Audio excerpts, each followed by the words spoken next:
सो next question है dose of carbetocin use for PPH. ठीक है, कार्बिटोसिन का कितना डोज देना है हमें पीपीएच को प्रिवेंट करने के लिए या फिर उसे कंट्रोल करने के लिए। ठीक है, पीपीएच क्या होता है? अगर नॉर्मल डिलीवरी में मोर देन 500 ml और अगर सी सेक्शन में more than 1000 ml blood loss हो जाए। ठीक है, तो यहाँ पर हम क्वेश्चन को अप्रोच कैसे करेंगे? वही कीवर्ड से।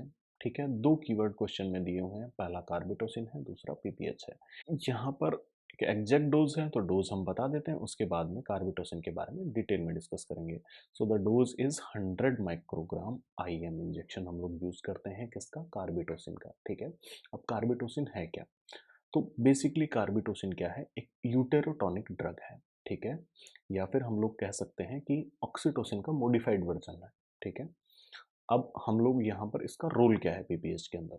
तो बेसिकली पीपीएच होता क्या है? Postpartum haemorrhage. ठीक है, अगर नॉर्मल ब्लीडिंग से ज़्यादा ब्लीडिंग हो रही है किसी महिला को after delivery of the baby, तो उसको हम लोग क्या इंडिकेट करते हैं? उसको हम लोग क्या टर्म देते हैं? उसको हम लोग टर्म देते हैं पोस्टपार्टम हेमरेज। ठीक है, ठीक है, पोस्टपार्टम हेमरेज का जो रिस्क है वो किस किस चीज़ से जुड़ा हुआ है? मल्टीपैरा। ठीक है, एक महिला जिसके बहुत सारे बच्चे हो चुके हैं। ठीक है, एटॉनिक यूट्रस के अंदर भी हम लोगों को पीपीएस देखने के लिए मिलता है। और अगर लो हीमोग्लोबिन लेवल है, ठीक है, कोएगुलोपैथी है किसी तरीके की महिला को, तो कई सारी कंडीशंस में हमको पीपीएस देखने के लिए मिलता है। अब हम लोग उसे कंट्रोल कैसे कर सकते हैं? बेसिकली हम सब लोगों ने एनाटॉमी में पढ़ा है कि जो यूटेरस के अंदर ब्लड कैपिलरीज होती हैं वो फिगर 8 मसल फाइबर्स के बीच में से निकलती हैं। ठीक है, तो हम लोग क्या करेंगे? जो फिगर 8 मसल फाइबर्स हैं उनको क्या करते हैं? हम लोग कॉन्ट्रैक्ट करते हैं।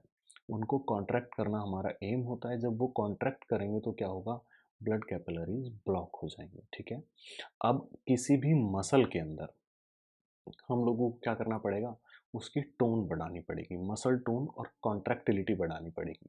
तो यहाँ पर जो कार्बिटोसिन ड्रग है, ये कार्बिटोसिन ड्रग क्या है? ये एक यूटेरोटॉनिक ड्रग है। आप लोगों ने कार्डियोटॉनिक ड्रग्स सुनी होंगी। कार्डियोटॉनिक ड्रग्स जो होती हैं वो क्या करती हैं? हार्ट की कॉन्ट्रैक्टिलिटी को बढ़ाती हैं। इसी तरीके से जो यूटेरोटॉनिक ड्रग्स हैं वो क्या करती हैं? यूट्रस की कॉन्ट्रैक्टिलिटी को बढ़ाती हैं।